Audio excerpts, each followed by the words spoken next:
When the very first program version start to breathe, that moment I realize I have something really good. A game is a beautiful thing. I hadn't met a person who touched that game and didn't get hooked on it. The pieces look so simple, but then the game actually is so deep. But it can be dangerous. It was a very heroic experience.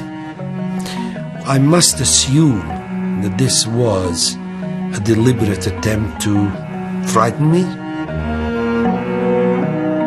Мне стало страшно. Но это как, знаете, попытаться танк руками остановить. Я понял, что включили уже, как это, бездушную машину. This is the story of 4 characters, 2 systems, and the one game that brought them together and set them apart.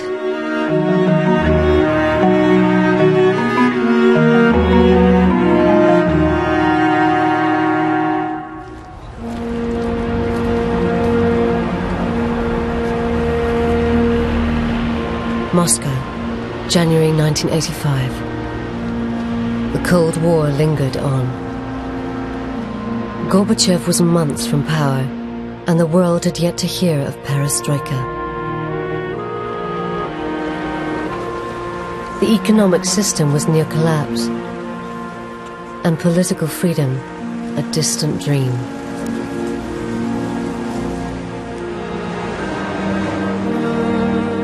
Yet in this repressive landscape stood a scientific institute where the brightest and best minds gathered, a place of intellectual freedom and creativity.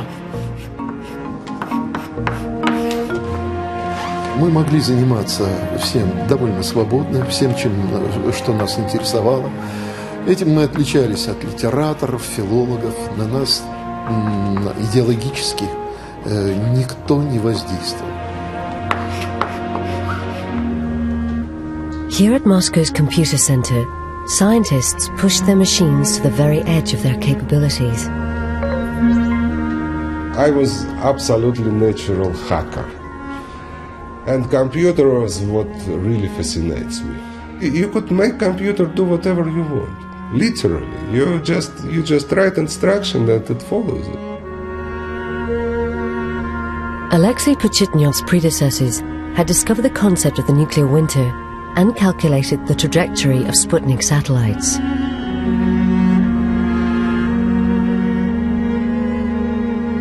But Alexei's impact on history came in a very different form.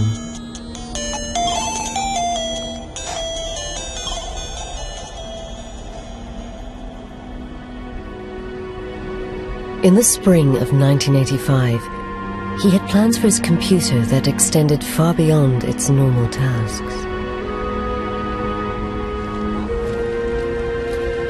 I always like all kinds of games and puzzles. When I was a schoolboy, we didn't have too much entertainment that years. The games were a big part of our pleasure time. So many people play chess and other games, and we really looked in the store for some kind of board games and spent quite a time on it. That's the very well-known puzzle game called Pentomino. It consists of 12 different shapes made out of 5 squares. And the task is to put all of them in this box like a jigsaw puzzle. And it's a very well-known puzzle, and I love it very much, and I used to be pretty good in it. Let me finish it. Oops, I forget how to do it. There we go. This way, that way.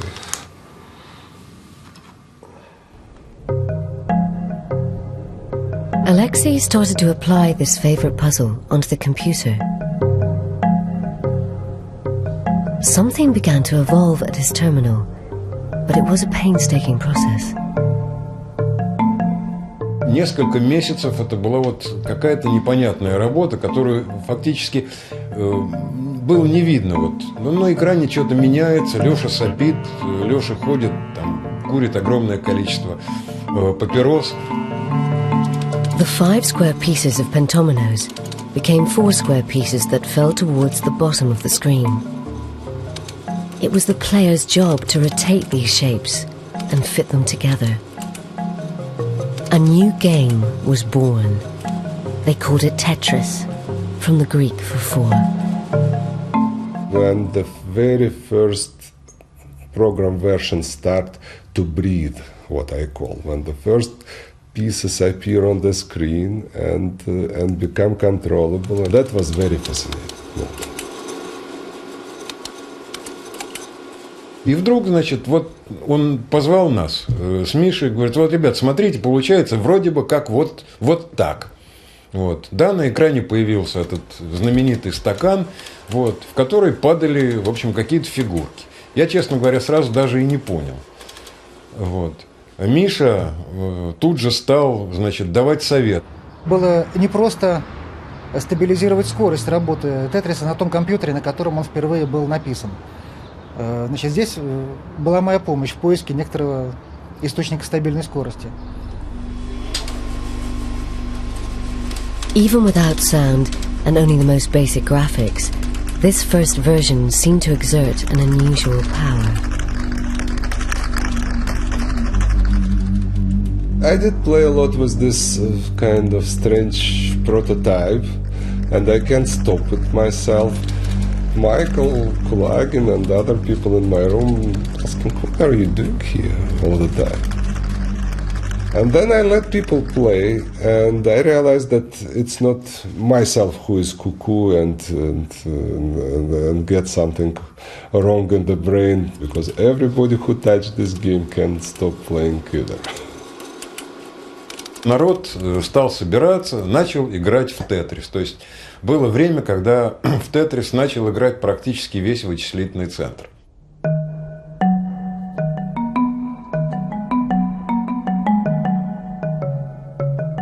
Tetris spread throughout the computer center, infecting all in its path. Эта игра как-то произвела впечатление, то есть многие наши сотрудники увлеклись этой игрой, часто в ущерб работы.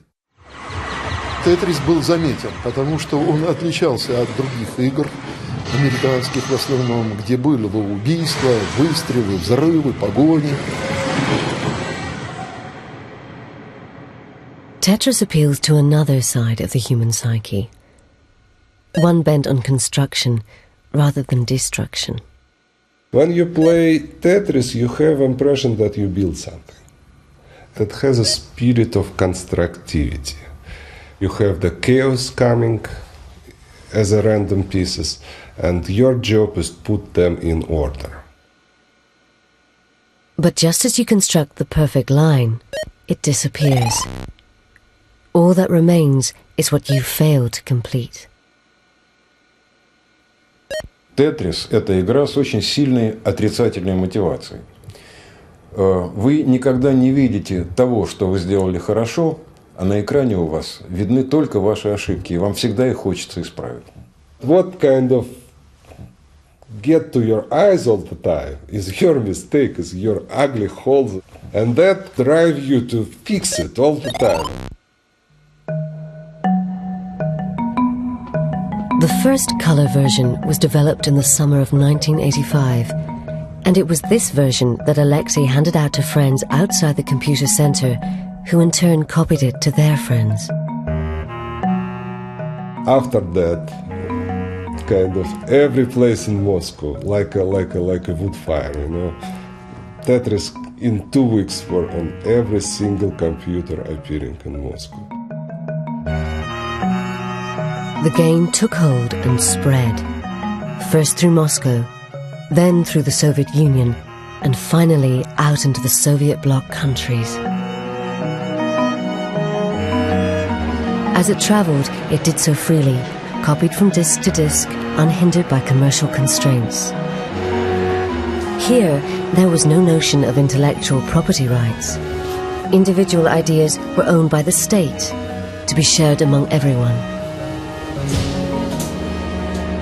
We didn't have the idea that the software is something which is could be considered as a product or be sold or protected or whatever. Made no sense for us at all. Это вот торговля или продажа были уделом государства, но не отдельных людей. Если бы мы попытались, то, скорее всего, мы бы оказались в тюрьме, а не за клавиатурой компьютера. For now, the only thing that contained the spreading game was the Iron Curtain, which left Tetris a cult hit, and its inventor with recognition, but no reward.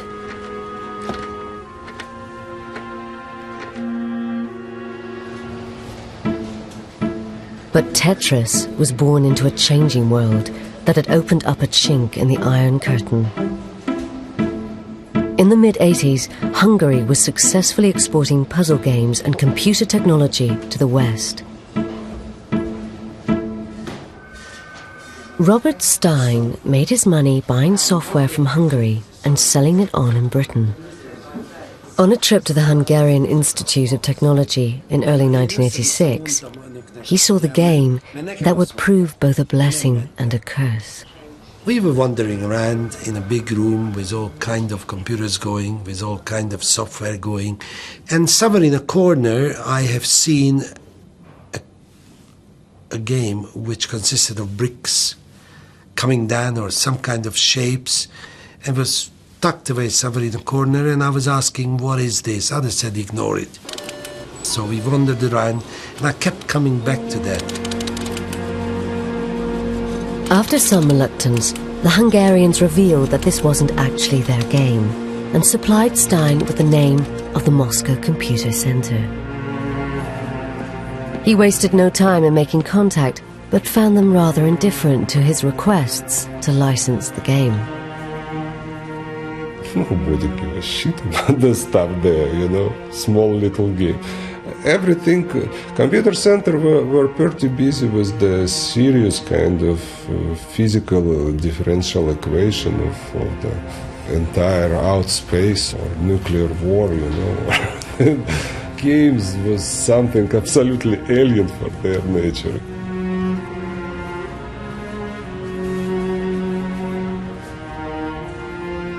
Alexei Prejudnyov ended up dealing with Stein's requests on their behalf. He proposed about something like £10,000 for it as advance payment. I replied him that we are interested in his proposal and ready to continue, kind of talk about this, and he interpreted this facts as an agreement on everything. Casual agreements like this were normal among the gaming fraternity. But this was Russia, and this informal arrangement would soon bring Stein head-to-head with the might of the Soviet state. He set about peddling his newfound acquisition around British game producers. One of his favourites was Microsoft, the software arm of the Maxwell Corporation. In 1986, this was a giant entertainment empire, owning newspapers, magazines, and even top-of-the-league football clubs. If they bought Tetris, Stein would have a real heavyweight player behind the game. I looked at it for a couple of minutes and passed it down to the technical department downstairs. And then a couple of weeks later, I wandered down at lunchtime. They were all in the office playing this game. So I said, well, okay, this is, I better play it myself. So, took it home. It was now only a matter of time before Britain caught the Tetris bug. My wife accuses me of ruining the family Christmas because I'd found it addictive. But my wife found it addictive, and so did my two young kids. While Microsoft signed a deal to produce the game in Britain, Maxwell also had a software company in California, which could pave the way for the Tetris invasion of America. We were over there looking at different game titles that we could publish, market, sell, along with Jim. He said, you're going to like this. So I sat and I played Tetris for a couple of hours, and we went off and got a bite to eat, and everybody else was ready to go home while I wanted to go back to the office, and did, and went back and played another 3 or 4 hours. Phil came back next day saying, "This is great. It's a great product."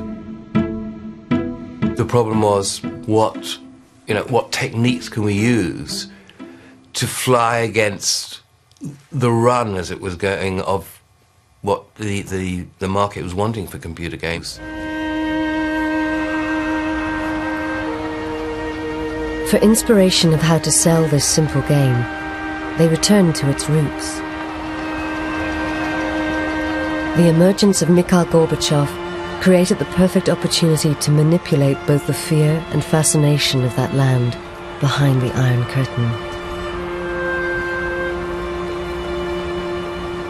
The curiosity of having anything from, behind the other side of the Iron Curtain was kind of like memorabilia or something people wanted to have.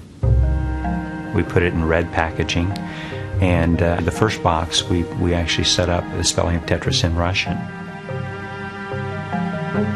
We used a Soviet symbol as part of the Tetris name. The marketing worked, and with great press behind it, Tetris was set to be a big hit. But all the attention had an unforeseen consequence that was about to jeopardize everything. As we are about to launch the damn thing, we get a telex from a company called L.org, never heard of, in Russia, stating that we are illegally trying to launch Tetris, because that belongs to them, and they have never given us permission to do it. L.org, short for Electron Technica, was a government department established to deal with the foreign trade of software. Gorbachev was keen to create an export market to the West, but strictly under the control of the state. The Russian bureaucracy loves to have control on everything. If it is ours, we wanna have everything properly and quiet and kind of perfectly done. Robert Stein was summoned to Moscow. There was always a long corridor, and first of all, they keep you waiting in the reception. Nobody talks to you, and all the chairs are uncomfortable, and then they lead you up, and they usher you into a room with a very long conference table. It was like you being questioned in a court, because they shown an absolute distrust of whatever I was saying. Why did we do what we done without their permission? And I tried to explain to them I didn't even know they existed, never mind about their permission.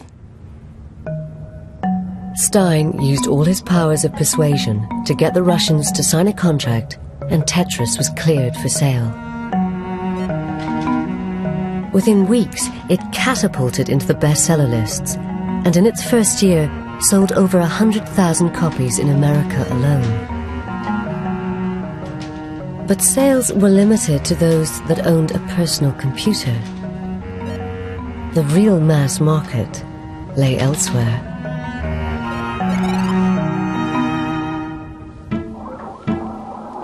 Home video games played through console machines that plugged directly into the TV and were operated with a remote controller. In 1988, this was a multi-billion-dollar industry. Maxwell's company Mirrorsoft saw an opportunity and approached publisher Atari about creating a home video version of Tetris. They held the rights to the game, as far as I knew at that moment, and they approached me to publish it for game consoles.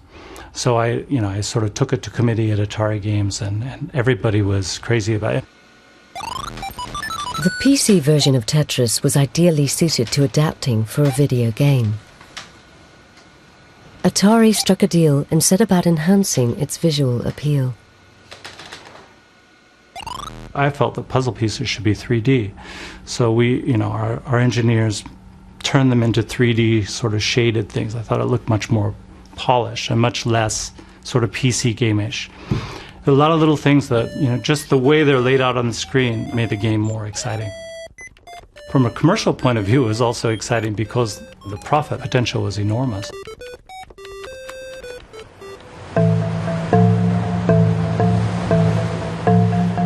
By the middle of 1988, Alexei Pachitnyov's simple game was an extremely valuable asset, set to make millions for companies in Europe and North America. But there was one important market that remained untapped.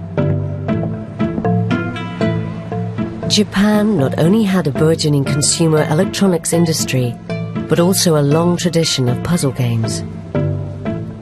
Henk Rogers was a young entrepreneur who traveled the world looking for games to produce for the Japanese market. I'd have my computer with me and I'd do a little spreadsheet, figure out how much money I could make on a title, and I'd be able to make a decision right there, make somebody an offer. It was at an American trade show that Henk met Atari's Randy Brolight and first saw the game that would make his fortune. Tetris was probably the quietest game at the show. Even then, products were graphically exciting and audio exciting. This game had a totally different thing. I wanted to play it not because it was any of those things, but because it struck some basic chord and couldn't stop playing.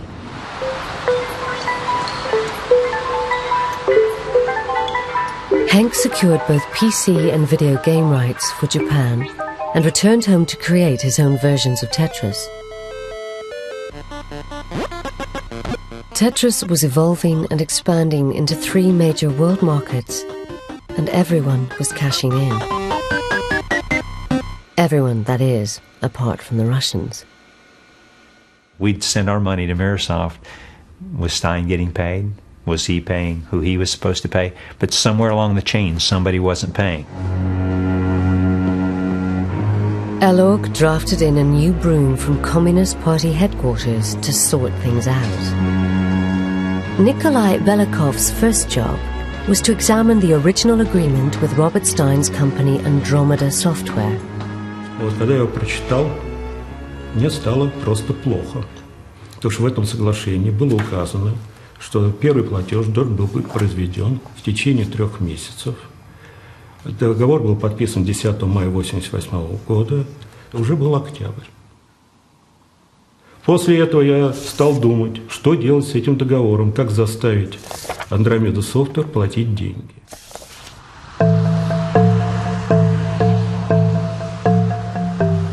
As Belakov pondered this problem, developments on the other side of the world were about to change his fortune.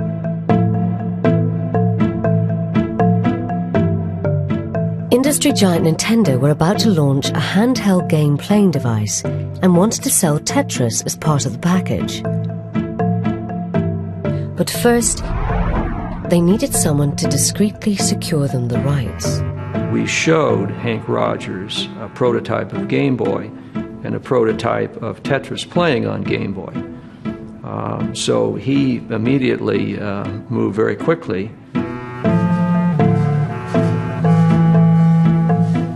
Henk went straight to the top of the chain, to the one man who had been dealing directly with the Russians. I contacted Robert Stein, and I said, Robert, you need to represent me to get the rights to Tetris for Game Boy from Russia. And he agreed, and I sent him, I think, $25,000. I'm not surprised. I mean, anybody working with Bactia must... Little did he know that Stein had been discussing the same rights with Microsoft. He was trying to muscle in on something which was spoken for, the Tetris. On the other hand, I wasn't going to be dismissive of him because I seen him as a potential licensee of products which we produce or develop in Hungary. We were exchanging faxes on a weekly basis for, 3 months, and then I started getting nervous because it just seemed to be taking so long. And he said he was going to go to Russia And he kept on saying that, and he wasn't going, so I became really suspicious. Robert Stein's negotiations with the Russians had reached an impasse over the money he owed them. Дромеда Софток присылала телексы с просьбой начать переговоры по новому лицензионному договору для игровых автоматов. Но моя реакция была на все эти телексы только одна. Сначала, пожалуйста, выполните условия первого подписанного договора, только после этого мы будем проводить переговоры по следующему лицензионному договору. By February 1989, Hank Rogers was tired of waiting around and increasingly suspicious that Stein was working for someone else. I guess I panicked and I said, get me on a plane, this guy's going to get the rights for somebody else, and I need those rights. And so I was on a plane 2 days later, going to Moscow. But Hank Rogers wasn't the only one flying into Moscow that week. Robert Stein was finally making the trip himself. And to complete the set, Mirasoft had secretly sent Kevin Maxwell to move along negotiations for their interests. Both Stein and Maxwell had meetings set for the same day. Henk had no such meeting arranged. He didn't even have an address for Elorg. I did know that I was going behind the Iron Curtain for the first time, but I had no idea what I was getting into. I kind of knew how to deal with people that were not from my original culture. So I was expecting to get off that plane and make friends. That's not what happened. I guess it's just the beginning of my trip and I'm in for a lot more. Henk recorded his adventure to take back to Japan. Take a look outside here. This is Moscow. It looks pretty gray. That's because it's pretty gray. Everybody that I met was unfriendly and unhappy and grumpy. There was an information desk in the hotel. I asked them, Elorg. They said, no, I can't find it. No attempt at going any further. Here I am, waiting for a phone call from Japan, watching video of Hawaii, because the TV doesn't work, the radio doesn't work. I've read everything I could read. Henk spent his first night in the Intourist Hotel, overlooking Red Square,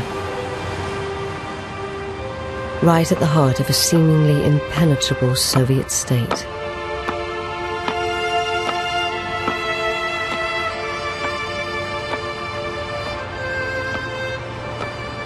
I got smart the next day and I hired an interpreter, which I'd never considered doing before, but I hired an interpreter. I figured they have to be able to help me.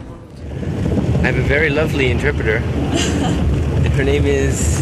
My name is Allah. Your name is Allah. Okay, Allah's located Elorg for us. So this afternoon we should get a lot of things done. One big impression I got from Moscow at the time is there's no color anywhere. There's no advertisements. Nobody's trying to sell you anything. So the whole place is kind of bland. It's like all the color has been sucked out of a city.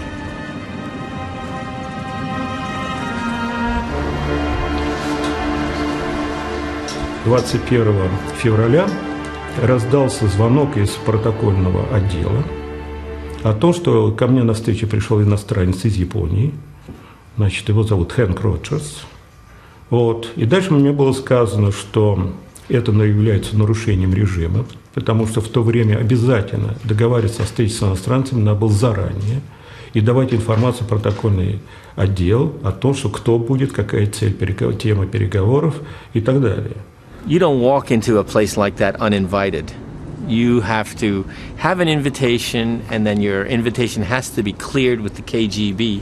Make sure that you are somebody above board. They do your background check before you ever have a meeting. I just walked in. A meeting was hastily convened for the next day. the same day Belikov was due to meet Maxwell and Stein. The following day would prove crucial for the future of Tetris. All would hinge on the communists' ability to play the capitalists at their own game. Already they understood the capitalist mantra of divide and rule.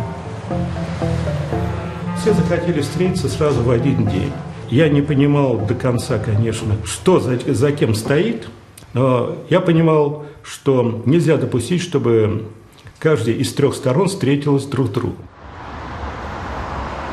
The first to arrive at Belikov's office was Henk Rogers, proudly clutching the video game he was producing in Japan. Как только мы сели за стол с господином Роджерсом, он без какого-то промедления достал такую коробочку. Честно говоря, я не понял, что это. И говорит: господин Беликов, я продаю ваш товар очень успешно. And I said, see, we're publishing Tetris in Japan. We're the biggest publisher of Tetris in the world right now. Я сказал, Илорг никому не давал права использования Тетриса для видео Home System. I said, no, you did. And I turned the package around and see, the rights go from Elorg to Mirrorsoft to Tengen and to my company Bulletproof Software. So that's how I got the rights. We never gave these rights to anybody. I thought, oh my gosh, something's wrong. Я сказал, единственные права были переданы фирме Андромеда и только для использования Тетриса на персональных компьютерах. И вы незаконно продаете то, что вам не принадлежит. Far from picking up the additional rights he had hoped for, Henk was faced with the prospect that his existing rights were worthless. They were asking me really probing questions. Mr. Rogers, why did you think you got these rights? You know, these are the kind of thing that you would listen to in a court or something like that. It wasn't like a friendly conversation. Он, конечно, был в шоке. В конце концов он сказал: да, я не знал. Вы меня извините, я хочу работать с вами. У меня очень хорошие связи с крупнейшей компанией мира Nintendo. Это было 70% мирового рынка в то время.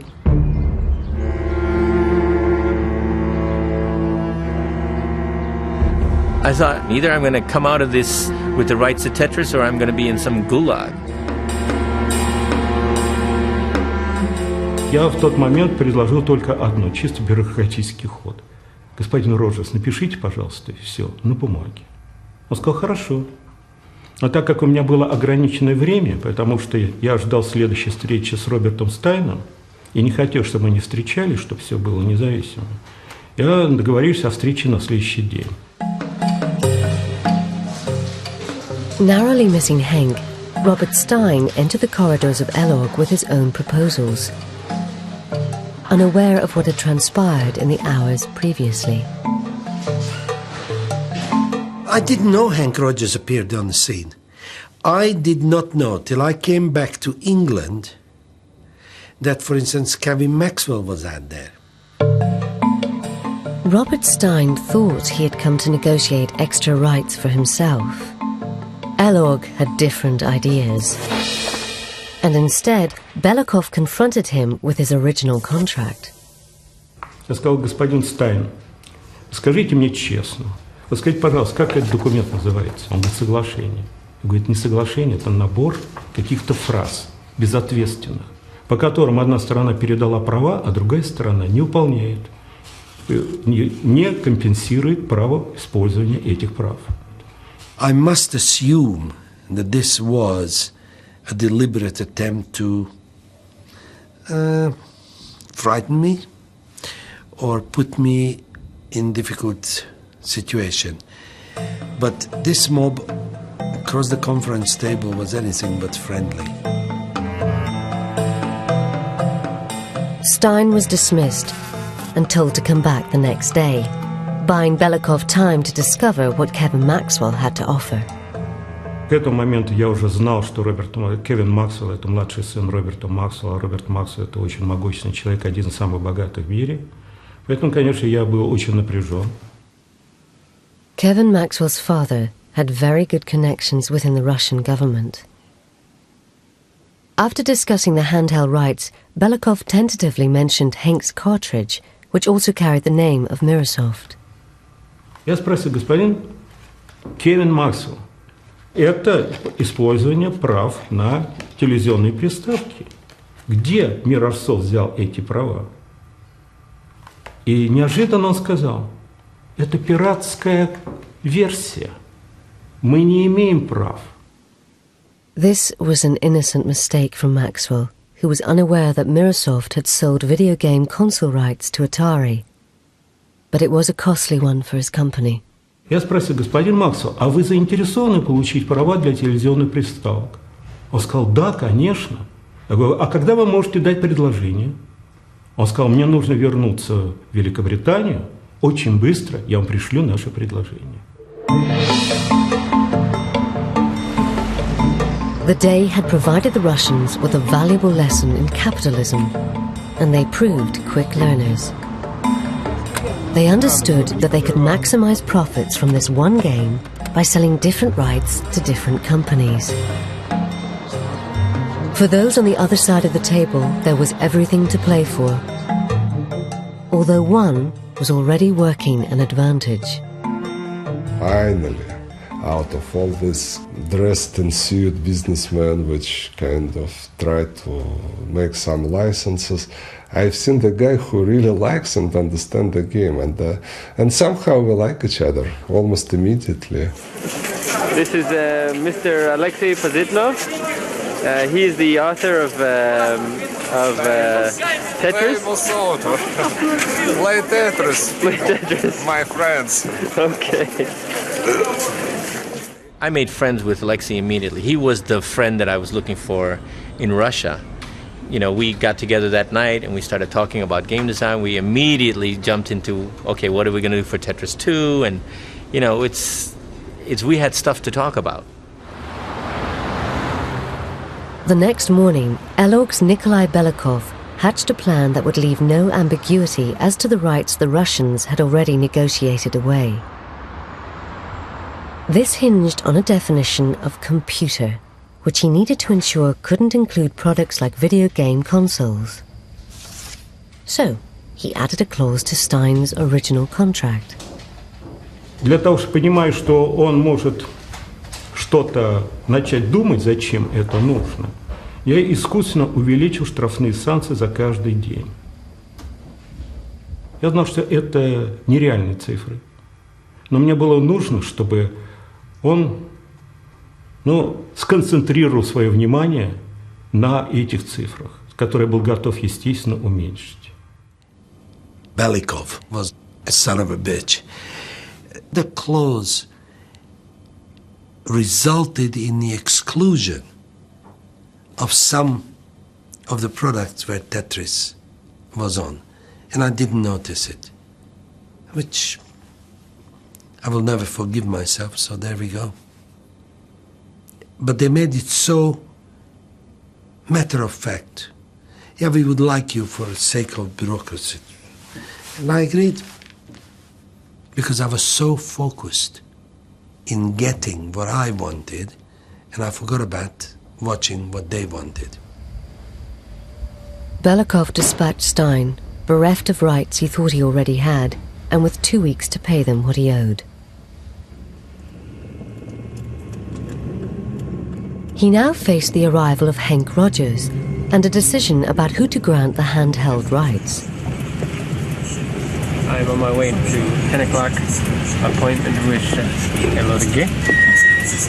Last night I composed a proposal to them about obtaining the rights to handheld Tetris. We shall see. Under the old system, the decision would have been a straightforward political one. But capitalism is about taking risks. I said, well, Kevin Maxwell is the son of a very rich man, so I can't match his money, but I can give you an honest business. I will tell you exactly how much money I'm making, and you can get your share, and I'll be open. Hank shows himself very, very honest. in many respects, and very reliable, as he kept his words all the time. Позиция Алексея Пажетного была за Хэнк, потому что сам Кевин Максвелл был очень, как человек очень сложный, он смотрел на всех свысока. И, конечно, Алексея Пажетова это отталкивало. Hank's direct approach paid off. Alok told him the handheld rights were his. We signed, and the big boss, Dr. Trifonov, came out and shook my hand with this iron fist, iron grip, whatever, and we signed, and it was all done. And they said, "There's Mr. Rogers, something else we'd like you to talk to you about. We would like you also to make us an offer on the console rights." Hank Rogers left Russia with the handheld rights to Tetris and the prospect of holding on to his precious console rights. But there would be a battle ahead. Atari Games were already busy manufacturing their own Tetris game under an agreement with Microsoft. We built 500,000 units for our day one launch. We put a major investment in terms of our best human resources, the engineers assigned to the game at Atari were, without peer. They're our best guys. Such was their confidence in Tetris, they also invested heavily in marketing. We had a huge party for the media and rolled it out with all kinds of fanfare and so forth. We also we took a full page of USA Today to announce the program. But Atari were in for a surprise. In Seattle, Hank Rogers was visiting his contacts at Nintendo to offer them exclusive console rights. Their Nintendo Entertainment System was the biggest selling video game console in the world. As soon as we found out that the home video game rights were available, and at the same time that Hank had cut a deal for the handheld rights, we were absolutely delighted. For Howard Lincoln and Minoru Arakawa, this provided the ideal opportunity to get back at arch-rivals Atari. They said, "We will help you, so go back, and if you think you've got it in the bag, call us, we'll come and we'll clinch the deal." Atari were not the only complication. In Britain, Robert Maxwell found out that his son had lost out on the handheld rights. He was furious and began contacting senior ministers within the Kremlin. Он обвинил меня в том, что я своими неправильными действиями взорвал торгово-экономические отношения между СССР и Великобританией. The Kremlin began to exert pressure on Belikov, and his position was under threat. Hank sensed it was imperative he get his deal signed with Elog as soon as possible. I went back to Moscow, and I asked the Russians, would it clinch the deal if I brought Mr. Arakawa and Mr. Lincoln? Absolutely. Nintendo needed to move quickly and quietly. They had to avoid alerting either Maxwell or Atari, who were about to have the video game console rights snatched from under their noses. We told all of our employees that we were going to Japan, and I think only one employee at Nintendo of America was aware of where we were actually going. In Moscow, they signed a deal worth $500,000 in guaranteed royalties and 50 cents on every cartridge. Over 30 times what Stein had first offered the Russians, but a fraction of what the game was worth to Nintendo.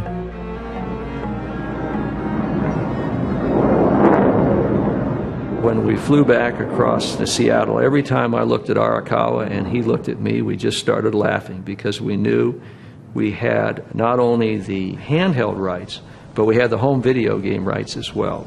And at the same time, found a way to really give it back to Atari Games.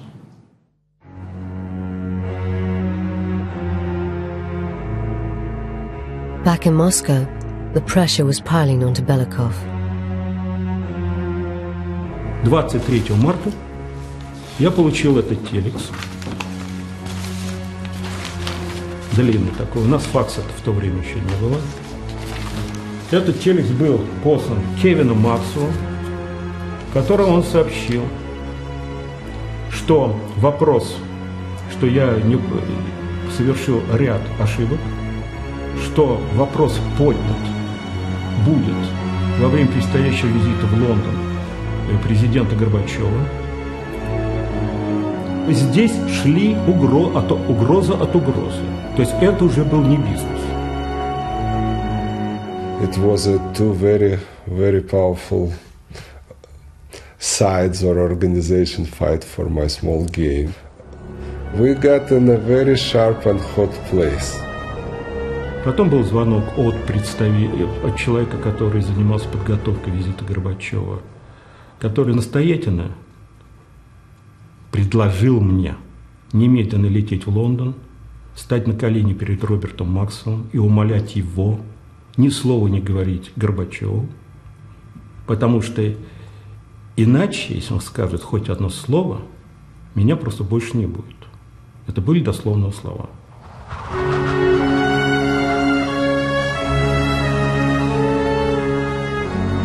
Ощущение у меня, естественно, было чисто человеческое. Мне стало страшно. Потому что я понял, что это как, знаете, попытаться танк руками остановить. Вот он движется, попробуйте его руками остановить. Я понял, что включили уже, бездушную машину, государственную, которая совершенно не интересует никакие доводы. Оказалось, что это But Belikov had history on his side.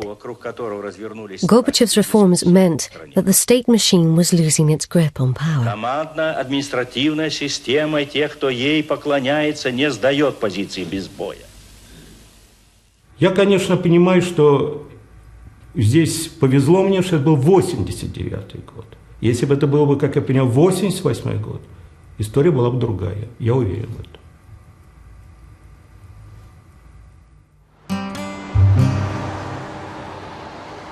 In America, the battle for Tetris was only just beginning. A jubilant Nintendo plunged the knife in. First thing we did was to send a notice to Atari Games advising them that we had the sole home video game rights to Tetris, and putting them on notice of that and directing them to cease and desist from any marketing or production of Tetris, knowing full well that they'd go nuts. Atari Games were not about to take this line down. They had already invested millions preparing Tetris for market. One of my associates called to say that we had just been sued by Atari Games. So they took the first step and they sued us and claimed that they had the exclusive rights to Tetris.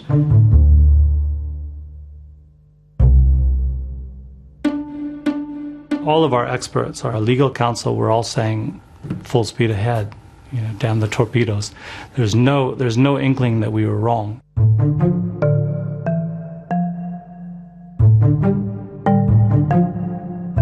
The trial between Nintendo and Atari was set to commence in November 1989. Nintendo had prepared Elog's Nikolai Belikov as their key witness. Перед моим отъездом меня пригласили в Государственный комитет по вычислительной технике и информатике. И сказали, если вы проиграете суд, то будет создана специальная комиссия, который рассмотрит вопрос один. Сколько миллионов американских долларов потеряло советское государство от ваших непродуманных действий? Belikov joined Hank Rogers in San Francisco, where they waited to testify. Both had a lot resting on the outcome. In the end, they were spared the witness stand. The judge made a summary judgment which granted all video game rights to Nintendo. It made both Mr. Arakawa and I feel wonderful. Just great. There was jubilation, of course. Well, on my part, I got to keep the rights, so I had a lot riding on it. At that point in time, Atari Games had several 100,000 Tetris cartridges for play on the NES that were now worthless. We were in absolute shock. We had cartridges ready to ship and firm orders, and we were suddenly enjoined from shipping them. We were absolutely shocked and dismayed.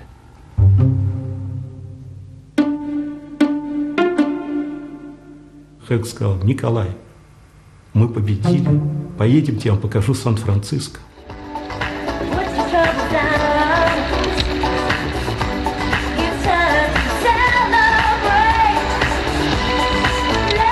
Я помню, включил на полную мощность приемник, мы нарушали все.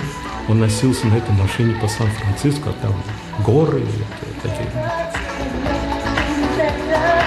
Я был, честно говоря, в шоке. Мне было все замедлено. Вот эта радость, она в меня пришла намного позже. Стал страх, испуг уходить. Я могу возвращаться обратно. Потому что я вернулся бы в любом случае, но я могу возвращаться.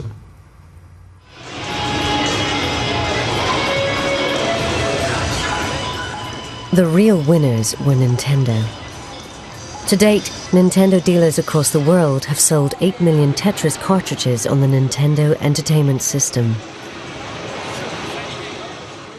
The people at Mirrorsoft and Atari Games were simply incompetent. They didn't do their homework, they didn't do what they should have done, and far from taking advantage of them, it was simply competent people taking advantage of some incompetent businessmen. By the time Atari figured out who to blame, it was too late. On the 5th of November 1991, Robert Maxwell disappeared over the side of his yacht, leaving a company ridden in unseen debt and £440 million missing from the corporation's pensions fund. After Mr. Maxwell disappeared, and it was like a house of cards that just sort of crumbled to the ground, and everything that we thought we were looking to as indemnification and safety was basically non-existent. As Atari's fortunes continued to wane, Nintendo went from strength to strength. Tetris was key to the success of Game Boy, which has sold 70 million worldwide.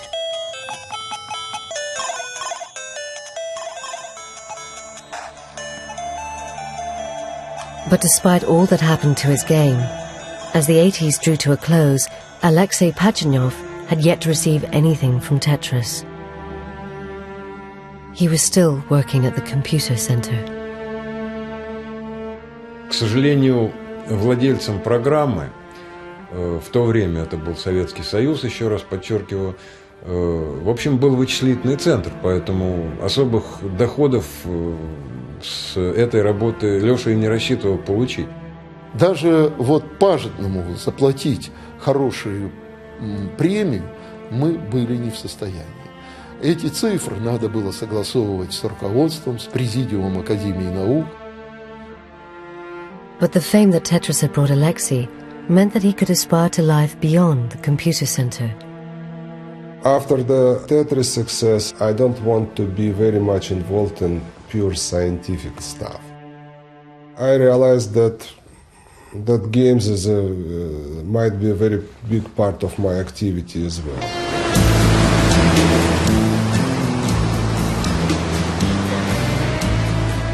In 1991, with help from his friend Hank Rogers, Alexei was offered the opportunity to move with his family to the United States. Here lay the promise of taking control of his own destiny and that of the games he developed. His wife had been to the States before. When she came back, they asked her, and she tried to explain, and she could do nothing except cry. She just couldn't find the words to describe the difference, what they were missing in this whole culture. Alexei settled in Seattle, where he established a company to develop games and technology. But his American dream was not all he had hoped for. Basically, I need to make money to support my family. I wasn't that rich to just sit there and do nothing. So I could say that first couple years were very challenging in the United States.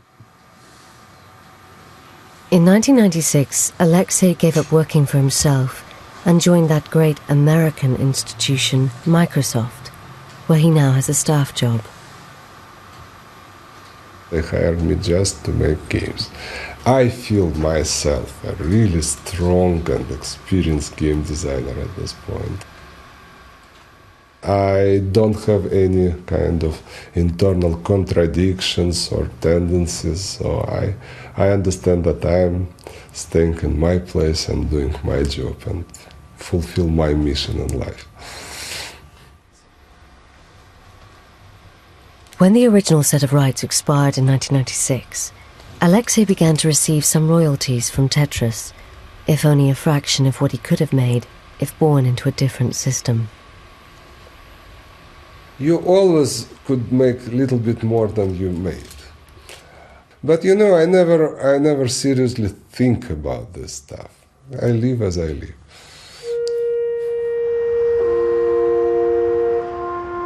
Alexei regularly returns to Moscow and thinks about moving back for good.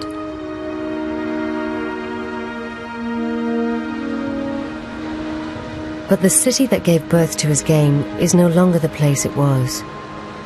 Global capitalism has come to town. The same forces that enabled Tetris to conquer the free world have left the institute where it was nurtured far behind. Институт наш стареет. Средний возраст у нас сотрудников 50 лет. И я боюсь, что институт лет через 10, если так будет продолжаться, вообще погибнет. Вымрет по старости. Без хорошей молодой поддержки.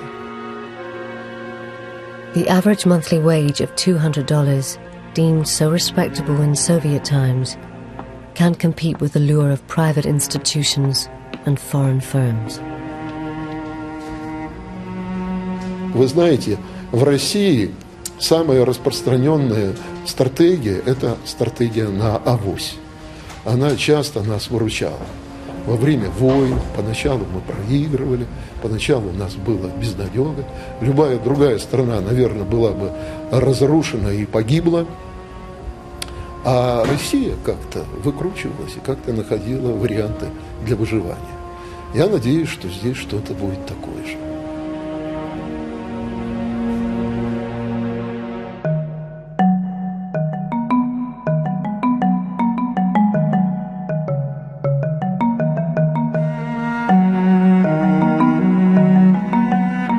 Now, Tetris is set to conquer the world once again. This time on the mobile phone.